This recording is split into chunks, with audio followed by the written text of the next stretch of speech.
but Garang springs into action at the last moment, catching the man by the shirt and saving his life just in time. What it is, guys? It's your boy BlastphamousHD, and today we're here to check out a video you guys sent to me called How to Beat the Cannibal Prison in the Platform. I've never seen the Platform. I am not as much of a connoisseur of horror movies, considering they scare the living crap out of me. Let's do this. If you were trapped in a vertical prison where the only food that you get is the leftovers from the people above you, what the hell would you do? This guy Garang just wanted to quit smoking and read his book, but by the time that this experiment is over, he's going to have gone to the darkest depths imaginable. We're here to break down the mistakes made, what you should do, and how to beat the cannibal prison in the Platform. In the biggest kitchen that anyone's ever seen, this old man in a white suit has his team of chefs working hard on enough food to feed an army. It looks like they're running the world's busiest 5-star restaurant, but the truth is that this is the last meal that anyone would want to eat. The first cycle starts as Garang here wakes up in a large square cell. Looking around, he quickly notices that the only other person in there is an old man who's relentlessly giving him the stink eye. This is the hole, and according to the old man, they're on level 48, but what he's really worried about is what they're both going to eat. Confused, Garang asks the old man what he means, and he explains that they'll all get whatever's left over by the people above them. In the middle of the cell's floor and ceiling is a large rectangular hole, where Garang can see what it looks like an endless amount of floors extending in both directions. For now, they're closer to the top than they are the bottom, but it won't be that way for very long. The old man introduces himself as Trimagasi, but warns Garang that it's useless to try communicating with the people in the cells around them, because survival here is pretty much every man for himself. He's already been in the hole for a long time and says that the two of them will be together for exactly 1 month before they're switched to another floor. Next time, he worries that they may not get so lucky. Just then, the light on the wall changes from red to green as a rectangular platform slowly descends through the hole in the ceiling. To Garang's surprise, the platform is covered in a feast worthy of the richest kings. Or at least it would be, but almost everything edible has already been picked clean by the 94 other participants stacked above them. Still, Trimagasi quickly starts devouring whatever he can like a raccoon who just hit the jackpot. Garang, on the other hand, isn't feeling quite as hungry yet, so he pockets an apple that he's been planning to save for later. After 2 minutes, an alarm sounds as the platform starts descending to the next level, and Trimagasi chugs down the last of the wine before tossing the empty bottle into the hole. Suddenly, the temperature starts to rise until it quickly becomes unbearably hot. According to the old man, the overseers use this as a way to prevent them from stockpiling food, forcing Garang to give back his apple before they're both boiled alive. Oh my god! Okay, this is an absolutely crazy scenario, and the worst part is that once you're in the hole, nobody is coming to save you. When Garang here signed up, the administrators of the facility told him that he could absolutely not back out until he finishes his time. He's stuck in here for the full 6 months, with no way to know what level he'll end up on next. Without the chance to quit, Garang is either going to have to survive until he reaches the time limit or find a way to escape, which means that he needs to start coming up with some strategies. First things first, I'd start by carefully observing everything about our surroundings. One of the first things that we should notice is that there are no guards or really any forms of security keeping us on this floor. Nothing's preventing you from trying to escape. But the only 2 directions that you can go are either straight up or straight down. Going down looks like it would be easier because you don't have to work against gravity, but as things stand right now, it's probably not worth a try. After all, they're barely getting any scraps of meat on this level as it is, which means that the people on the floors below are going to be even more desperate, and there's no telling what they might try to do. Plus, you have no way of knowing what's outside of the facility, so going down could leave you stranded somewhere deep underground, with even less of a chance of ever seeing daylight ever again. Going up, on the other hand, seems like a much better plan, since the platform starts up there completely full and then begins working its way down. Someone must be putting the food out at the start of each day, meaning that there's definitely going to be an exit there if you can just make it to the top floor. The problem with this plan is that going up would be incredibly difficult and risky. You could start by making a rope ladder out of the bed sheets easily though. Stripping the sheets from both of their beds and tying them together at the corners should give these two more than enough length to reach the next floor, but that's when things get a little bit more complicated. Because the obvious risk of plummeting to a certain death if anything goes even slightly wrong, you would also have to convince the people on the floors above you to help out, and as it stands, you have no real leverage to get them on your side. The only reason for them to pull you up is if they also want to join in on the escape attempt. So I'd wait until the end of the month before approaching them with the idea. That way, they'll have nothing to lose by trying, since their time on one of the better floors will be about to run out, and they don't know what floor they're going to be on next. That's probably the only shot that Garang has at escaping this hellhole right now. Otherwise, it looks like he's going to have to hang in there for the long term. It might help to try understanding what the purpose of all this really is, and the lights on the wall could be our first hint. As the platform lowers down, the light changes from red to green, and it's paired with a loud alarm type of sound. With all of that being said, the signs here point to this being some kind of experiment, which means that someone must be observing them. Perhaps they're looking for a person who does the right thing by only eating their fair share, but that's a pretty big risk to take if you end up being wrong about the goals of the experiment, and you really have no way of knowing their true intentions. The safest thing of all might be to just follow Trimagasi's lead and only focus on your own survival. The good news is that they have unlimited access to water from the sink, which means that even without any food, they could still survive for quite a while. Now, he might seem a bit strange at first glance, but the truth is that the old man here is onto something. Eating as much as you can and as quickly as you can is actually a great strategy, because your body can use that stored energy to survive for longer if the food supply runs out. Whenever he can, Garang should focus on eating the most high-energy, high-calorie foods available, such as nuts, seeds, and dried fruits, to build up energy reserves for the future. We also need to consider the fact that we're stuck in this place with our roommate and hundreds of other people who are just as desperate for something to eat as we are. Things could get ugly fast, so we need to be able to protect ourselves. We may not be able to keep the food, but they never said anything about the silverware. Maybe Garang should sneakily take some glass or another object that he could use if he needs a weapon. That just about covers all of Garang's options for now, but it won't be long before things take an even more horrifying turn. As more time passes, Garang decides that they should tell each other how they ended up here. He goes first, explaining that he volunteered to spend 6 months in the hole in exchange for a college degree. But that was his biggest mistake. Trimagasi here can't believe that anyone would actually volunteer to come to this place, and for now, he refuses to explain his side of the story. Late that night, Garang watches as the platform comes whizzing back past them at a literal breakneck speed, on its way back to the top of the structure to begin the whole cycle again. The next day, everything plays out the same, with the platform showing up almost empty, and Trimagasi still gorging himself on any scraps that he can find. Garang still refuses to eat, prompting Trimagasi to remind him that he's wasting a big opportunity. After their meal, the old man finally agrees to tell Garang while he's in the hole. It turns out that he saw an infomercial advertising a knife sharpener called the Samurai Max that could perfectly sharpen any blade. Although he had no personal use for it, the advertisement was so convincing that the old man felt like he had to have it, just to make sure that he wasn't missing out on a product that can change his life. Well, no sooner did he buy it than he saw another infomercial from the same company advertising a knife that never needed to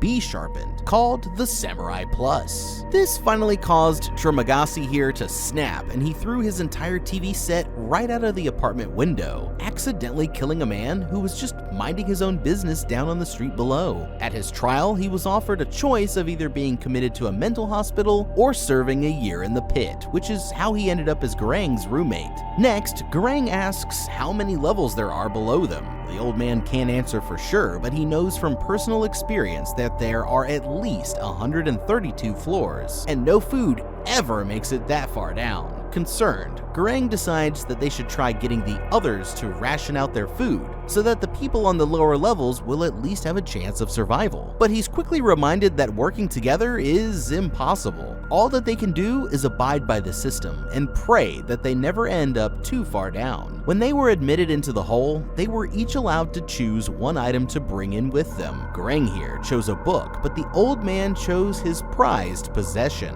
the Samurai Plus, and that's when Garang starts to realize how he's managed to survive for so long. Okay, now things just got real. I don't want to start a knife fight with an old man, but Garang needs to get that thing away from Trimagasi as quickly as possible, because that crazy look in his eyes when he pulled it out tells me everything that I need to know. Also, when the old man was explaining the floors that he's been on so far, they seemed to roughly go in a pattern of alternating between bad and good. If they're on a good level now, this means that they might be coming up on a bad one next, and you don't want to be the only guy without a knife when that happens. With the old man armed and Garang not, it's only a matter of time before things get dangerous. Obviously, his chances of survival are much better if he's the one with the Samurai Plus, but he needs to be careful with how he goes about getting it. Since we're trying to avoid a fight, I'd start by taking the diplomatic approach first. We may not know much about Trimagasi here, but what we do know is that he can be easily manipulated with a good enough sales pitch. After all, the infomercials getting to his head is how he ended up here in the first place. Now, the thing that Garang here really has to offer is his own item of choice, the book that he brought in. A book for a knife might not seem like a fair trade, but given their circumstances, Garang just might be able to make the argument. Here's the pitch. With his food already prepared each day, Trimagasi really has no use for a kitchen knife, unless of course he's planning to use it on us, but let's not throw that idea out there. What he doesn't have is a way to entertain himself, to pass the time. Trimagasi still has a few months left to go before his time is up, but everyone knows with a good book, the hours could pass by much more quickly. Think of it as a way to fast forward through the rest of his sentence. By the time that he's done reading the book, it'll already be time for him to go home, so why not let me have that useless knife as a trade, huh? You can even offer to trade it back later if he isn't happy, sort of like a risk-free trial. Of course, we wouldn't actually give him the knife back, but lying about it is an easy way to sweeten the deal. Is it a long shot? Definitely, but who knows, maybe we'd get lucky and he'd actually fall for it. Otherwise, we're gonna have to get it from him the old-fashioned way, and that's when things get interesting. Now, we've already talked about the potential to grab a weapon from the table, so I'd keep that idea in mind. Garang could also grab some heavy tableware, the bar of soap from the sink, or even his own shoes and stick them into his pillowcase. And then I'd have a handy weapon with some good reach to put the beat down on Trimagasi here. The best bet would be to get him while his guard was down. So, since he likes drinking wine, I'd wait until he was feeling a little bit tipsy to make my move. Alternatively, we could just try wrapping him up in some bed sheets and throwing him down the hole while he's sleeping to let gravity do the job. If it turns into a fight, then Garang will want to use Trimagasi's age against him and try his best to stay out of range until the old man is tired out, which shouldn't take a long time at all. Then it should be no problem to disarm him with the pillowcase weapon that we mentioned before. I'd love to live in a world where we could trust Trimagasi here not to do anything crazy, but unfortunately that's just not an option. So now I know that he's armed and dangerous, my first priority would be to turn the tables back on my side. You know, just in case. After the third day, Garang joins the old man and starts eating small scraps of food from the table. He's finally getting used to this new way of life until suddenly, a body comes crashing down from the floors above. Trimagasi explains that the people on the highest levels start to go crazy because having everything that they need means that they have nothing to look forward to. He thinks that Garang would jump too, and that he's too nice to survive on one of the lower floors either. Speaking of the lower floors, Garang points out that the old man has already been in the hole for a while, and they're supposed to have the same cellmate for their entire day. If he spent the last month on level 132, where no food ever reaches, then the only explanation for how Trimagasi here is still alive is that he must have eaten his last partner. Before the old man can answer, they're interrupted by the platform, but this time, there's a strange woman hunched over in the middle of it. Trimagasi ignores her like he's seen this all before, but when Garang presses him for answers, he explains that the woman, Miharu, rides the platform down every cycle searching for her missing child.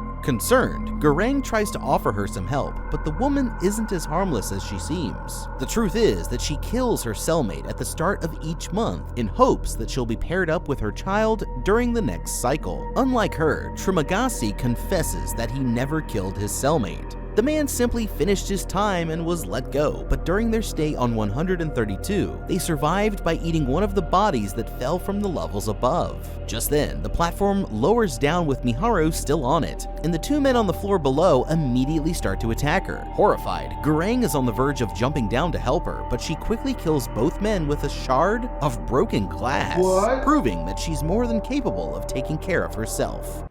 Okay, seeing this woman riding the platform down actually gives me a few new ideas for how we might get out of here ahead of schedule. It's going to be risky, but Garang here could try hopping on the platform and riding it down with her, essentially using Miharu as a meat shield to reach the bottom. There could be an exit down there, and if not, then he could always try riding it all the way back up to the top once the daily cycle was over. Maybe they could convince Trimagasi here to come down with them too, since his knife would be very helpful if they ran into some trouble. He may only have a few months left, but who wouldn't want to escape early if they could, right? As an added bonus, getting him onto the platform could give you the chance to shove him down the pit while his guard was down. And even if he doesn't come with, then at least you'll get away from him and that Samurai Plus that he's packing. Now, we know that he's eaten people before. That's another very good reason to get rid of him, because he'll do the same thing to us if the situation gets really bad. The absolute last thing that you ever want to hear is that the strange knife-wielding old man who you're trapped in a cell with doesn't mind the idea of eating human flesh. That's a one-way ticket down the chute, if you ask me. Now, there's something else important to point out about Miharu here. How would Trimagasi know that she rides the platform down every month unless she consistently starts on one of the higher levels each time? This could just mean that she's lucky, but it could also mean that she knows something about this place that the others don't. And sticking around her might be a good way to find out more about what's actually going on here. Of course, you still have to watch out for her trying to kill you too, so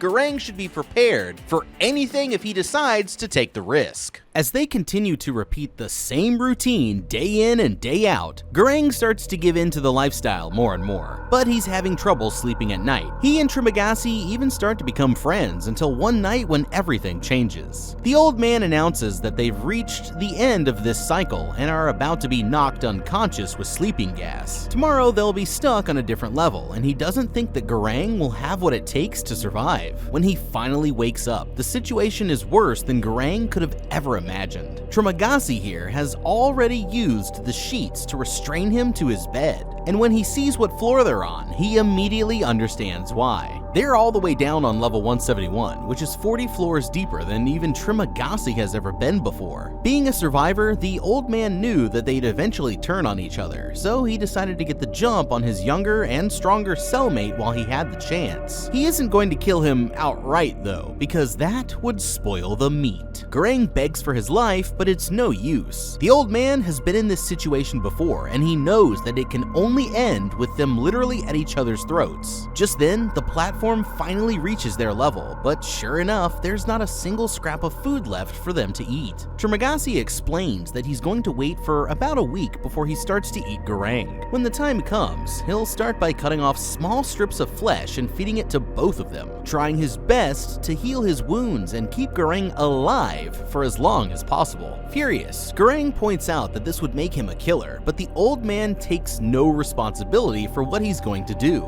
blaming it instead on the people above who won't leave them any food, and leaving Garang trapped with no way to escape. More days pass, and the old man quickly starts to lose it, but no matter how hard Garang struggles, he can't manage to break free. Finally, the day comes where Trimagasi decides that it's time to begin. Garang can only look away as the old man takes the Samurai Plus and slices up a strip of meat off of his leg. Just as he's about to start chowing down, the platform lowers into the room. But this time, it's not empty anymore. It's the woman, Miharu, and she quickly smashes a bottle of wine over the back of the old man's head before cutting his throat with his own knife. Setting Garang free, she silently hands him the blade, and he immediately pounces on Trimagasi, brutally finishing the job before passing out from his injuries. When he wakes up again, Garang finds that his wounds have been bandaged, and Miharu is still there, carving up and eating pieces of his former roommate. Crossing the room, she offers Garang a chewed-up piece of flesh that he reluctantly accepts, nursing him back to health like some kind of cannibalistic mama bird. Once he's feeling better, she takes the knife and goes back down on the platform, leaving Garang alone with Trimagasi's body. Weeks go by, and with no other choice, Garang is forced to eat pieces of the old man's maggot-infested body just to survive. The more of him that he eats, he starts to have visions of Trimagasi tormenting him, with the old man insisting that now they're going to be together forever. Okay, wow. Talk about things taking a turn for the worse. Let's not forget that Garang's whole reason for being here was to earn a college degree, and I thought that student loans were bad. He may have survived for another month, but Garang, you kind of f***ed up, my guy. So obviously Garang's biggest mistake was even volunteering to be put here in the first place. It's easy to see the error of his ways now, and I get that not everyone reads the fine print on what they're signing up for all the time, but man, there had to have been something sketchy about the interview process for an organization that's doing experiments like this, and he can only blame himself for falling right into their trap without picking up on a single red flag. That was big mistake number one. Big mistake number two was what he just did to Trimagasi here. There are reasons why people don't eat other people, besides the fact that it's just downright twisted. There's a good chance of ending up with a disease called Kuru. When people eat human flesh, they end up consuming misfolded proteins called prions. These prions then lead to a total shutdown of the person's immune system, making them vulnerable to all kinds of other infections. And it's always fatal, so while Garang may have survived this month, there is a good chance that he just signed his own death warrant away. When you go into something with high hopes of earning a quick degree but end up dying as an actual cannibal, I think it's pretty safe to say that Garang, you f***ed up, sir. One day, Garang finally wakes up in a new cell, and as luck would have it, he's been bumped back up to level 33. And this time he has two roommates, a woman named Imuguri and her little wiener dog, Ramses II. Garang is surprised to learn that the woman already knows who he is, and the object that he chose to bring in with him. That's when he realizes that she's actually the interviewer who met with him when he was first admitted into the hole. His first question is if she can get him out, but the woman explains that there's nothing she can do. According to her, the hole has over 200 levels, and the designers are well aware that there isn't enough food to go around. She explains that the purpose of the facility, which the designers prefer to call the Vertical Self-Management Center, is to inspire the prisoners to work together, although, as Garang points out, that clearly hasn't been working so far. When the platform arrives, Garang notices that the woman is giving some of the food to her dog, and she explains that she splits her share with the pup every other day so that they both can eat. Garang mentions that this could lead to the death of someone below, including Miharu's child, but the woman insists that there are no children under the age of 16 allowed within the facility. As the platform reaches the next level, Imuguri tries getting the prisoners below to eat sparingly and save what they can for the others. But they just got done spending the last month on level 88 and refuse to hear her out. Frustrated with her optimism, Garang argues that the point of the facility could really be the exact opposite of what she thinks. So that if spontaneous solidarity, as she calls it, ever did suddenly break out, then the powers that be would learn how to stop it from happening in the real world. Plus, she had the privilege of being able to pick her cellmate, while many others, like him, weren't so lucky. Days go by, and Imuguri keeps trying to reason with the people on the floors below, but every day they keep telling her to stick it where the sun doesn't shine, until suddenly, Garang gets an idea. Frustrated, he marches over to the hole and tells them that if they refuse to listen, then he'll dookie in the food every day so that there's nothing edible left. And now they finally get the message. It works, and although Imuguri isn't the biggest fan of his methods, she can't argue with the results. But there's still nothing that they can do to convince the people on the floors above. Okay, things have been pretty bad so far, but now Garang's got a new partner, and this gives him the chance to try out some new ideas. First, they could just try telling the people on the floors above that Imaguri here worked for the company, and that they'll all be let out early if they all learn to work together. Whether this is actually true or not really doesn't even matter, just as long as the others believe that it is. Plus, the people above know that at the end of the month, they are going to have the same choices of going down as anyone else, so you should be able to get them to play along eventually. Of course, when they find out that Imaguri worked for the people who built this place, they might destroy all of the food out of spite. So if we're going to try this, it needs to be a calculated risk. You could even play into their greed by telling them that the administrators of the facility are watching, and that the people who ration fairly get to stay on the higher levels. But if you eat more than a reasonable share, then you get sent down. Again, this doesn't necessarily need to be true, just convincing enough that those on the top levels will save some food for the rest of us. Garang's strategy works for now, but he better hope that the ones below him don't wind up on the floor above next time. Everything in this facility goes both ways, so it's better for them to build trust the old-fashioned way, or try to trick the others rather than use threats, because that will only come back to bite you down the road. One day, the platform comes down with Miharu lying badly injured in the center. They quickly carry the woman over to one of the beds and start nursing her back to health. But that was their biggest mistake. That night, Garang suddenly wakes up to find the women fighting on the other side of the cell. While they'd been sleeping, Miharu here decided to eat Imaguri's dog. He breaks up the fight, and the next day when the platform arrives, they send Miharu further down into the hole, where she immediately kills the first guy who tries to touch her. Heartbroken, Imaguri swears that she had no idea what he was sending people into, and only volunteered herself as one last way of helping out when she was diagnosed with terminal cancer, but now she's completely lost all hope for humanity. The next day, Imaguri refuses to eat anything, saying that today should be her dog's turn. Garang points out that it's their last day on this level, and this could be her last chance to eat for a while, but the woman still won't budge. In the morning, Garang wakes up on level 202, even deeper than they ever thought possible, and to his horror, Imaguri has already found her own way out. Worst of all, even from this level, Garang still can't see the bottom. Now Garang's visions quickly return, with Imaguri's spirit insisting that she left her body in that way so that he would be able to survive. Garang holds out for as long as he can, resorting to eating the pages out of his book just to hold off the hunger. Damn. But as the weeks pass by without a single bit of real food making it this far down, he finally resorts to his only other option once again. The cycle finally comes to an end, and this time when Garang wakes up, he's been paired with a new roommate all the way up on the 6th level. The man introduces himself as Baharat, and for the item that he was allowed to bring in, he chose a rope. Now he just has to get lucky enough for the people on all 5 floors above them to help him use it. Desperate, he starts shouting to the man on the level above them, begging the guy to help him escape. He promises that he only wants to pass through and be on his way, and after talking it over with his cellmate, the man on the floor above actually agrees to help out, or at least that's what he thinks. Relieved, Baharat throws them the rope and starts to pull himself up, but just when he's about to reach the next level, this absolute psycho drops a dookie straight on his face, causing him to fall and drop his rope into the pit. Baharat nearly goes with it, but Garang springs into action at the last moment, catching the man by the shirt and saving his life just in time.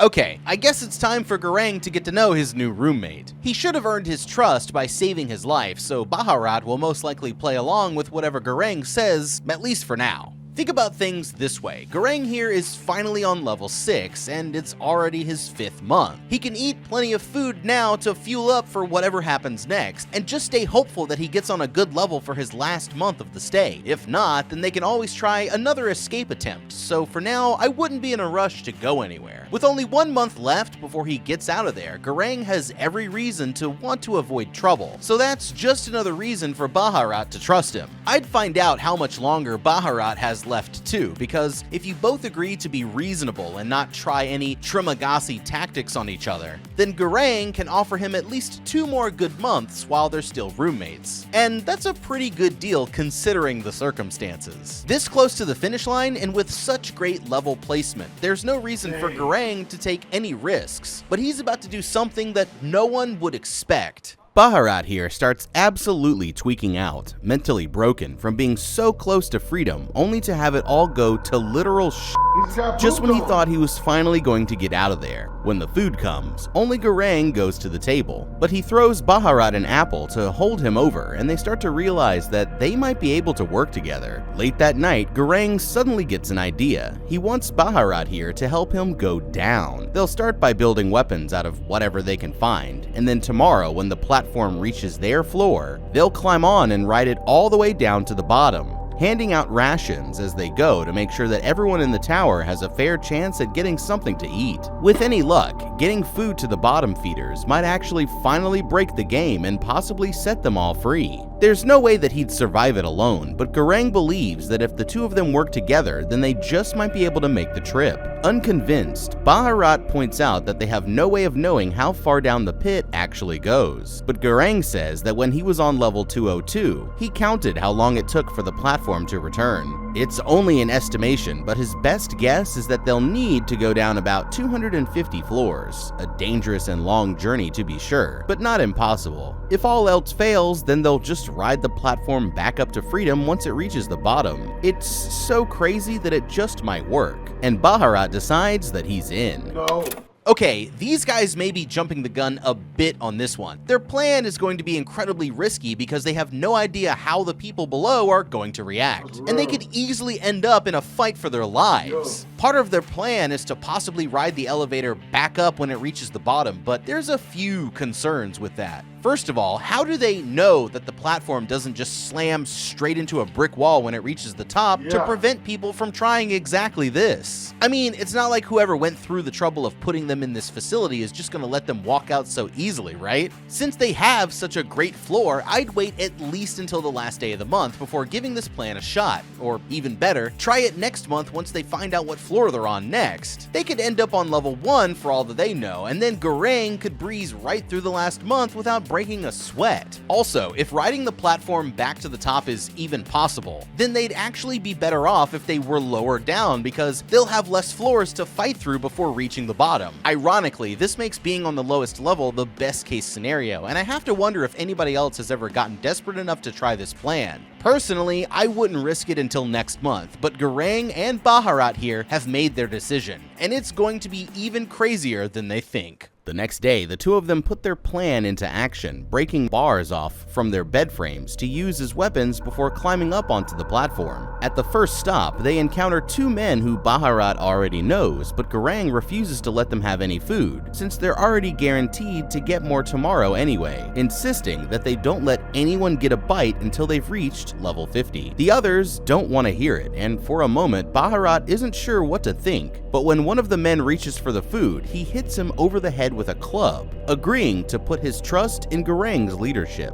The two continue deeper and deeper into the pit, passing dozens of floors with Baharat acting as the enforcer to keep the other prisoners at bay. Eventually they reach a level where they meet an old man in a wheelchair who Baharat already knows and respects. The wise man suggests that they should try using their words to convince the others first, and only resort to violence if they absolutely have to. In his opinion, the best way to win this game is for everyone to send a message, not to the administration itself, but to the human beings who refill the platform at the beginning of each day. To do this, they choose an irresistible dish, the panna cotta, as their symbol, with Baharat vowing to keep it completely untouched until they can send it all the way back to the people at the top. On the next level, Baharat tries the diplomatic approach, but the woman there won't take them seriously and goes for the food anyway, forcing Garang to introduce her to his friend, Mr. Stick. They don't like having to do it this way, but they're willing to protect the panna cotta at all costs if it means finally breaking the system. As they descend the floors, some prisoners react peacefully while others attempt to fight back, but Garang and Baharat are able to hold them off, making their way down until they start handing out rations after reaching level 50. Okay, it looks like everything is going well so far, as long as nobody puts up too much of a fight. Saving the food for the lower levels was a controversial move, but a good one for sure. It's really the only way to make sure that the people on the bottom get their fair share. However, things are going to get worse the deeper that they go, as people get more and more desperate. Knowing this, I'd consider trying to recruit more prisoners to join us as extra protection, not just for the people on the lower floors, but also for whatever kinds of guards you might run run into at the top of the tower. Yeah. After that, there's no guarantee that whatever kind of sketchy organization locked you in here is going to let you go without a fight. So it would be wise to bring some meat shields along in case you run into any trouble at the finish line. Eventually, they reach a level with only one dead prisoner, and Garang realizes that this must be where Miharu started out. Suddenly, they realize that the platform doesn't stop on floors where there are no prisoners left alive, meaning that the bottom could be much farther down than they first thought. Still, they've come too far to turn back now, and the only way up is to keep going down. Just then, they find Miharu being brutally attacked by a huge man on one of the lower levels. Garang immediately jumps in and starts pummeling the man to the ground, while Baharat hits his cellmate with an absolutely sick dropkick. The guy brought a samurai sword as one of his items though, and lands a nasty slice to Baharat's stomach as he picks himself up off the floor. At the same time, the big guy pulls a reversal on Garang and starts beating him within an inch of his life. It's not looking good for our two heroes, but at the last minute, Baharat manages to win his duel and lops the big guy's head clean off with a sword, saving Garang just in time. Unfortunately though, Miharu didn't make it. Garang is almost too stunned to go on, but Baharat pulls him back onto the platform just as it begins to lower down, refusing to give up on the mission now that they've come so far. Finally, they reach floor 333 and the platform suddenly stops. That's when they see something completely unbelievable. Hiding under the bed is a child, Miharu's child. As Garang crawls towards her, the platform descends again into a void of complete darkness below. Baharat is still holding on to the panna cotta, but this time there's no change in temperature. Now the men turn their attention to the girl. Garang asks Baharat to give her some of the food, and although he refuses at first, he finally agrees as a way to do one last good deed. The next morning when Garang wakes up, he finds that his friend Baharat has died from his wounds. This time when the empty platform finally reaches their level, Garang takes the girl with him and they both get on. It lowers down one more time into a massive black pit until it finally comes to a stop at the very bottom, and when Garang looks up, all that he can see is a bright white light shining down from above. Suddenly, a vision of the old man appears and tells him that his journey is over. The girl is the message, and she can go the rest of the way by herself. With that, Garang climbs off of the platform and follows the old man away into the darkness, turning around to watch just as the girl rises up to the very top of the tower. He may never know if they really broke the system, but he's finally learned the most important lesson of all. Never sign up for government experiments because it might be a one-way ticket to your own personal hell. Now that was crazy. I really liked this movie, man. There really isn't too much that I can say about it. It really had a nice concept, you know, and the way it was shot. So if he would have stayed on the platform, does that mean he would have went all the way up to number 1 too with the little girl? Bruh, that old man got him in the end apparently. Hope you guys enjoyed the video. Lord knows I did, man. I might have to check out this scary movie, man. It looks wild. Make sure to comment, like, and subscribe. It's your boy BlastphamousHD. Twisms.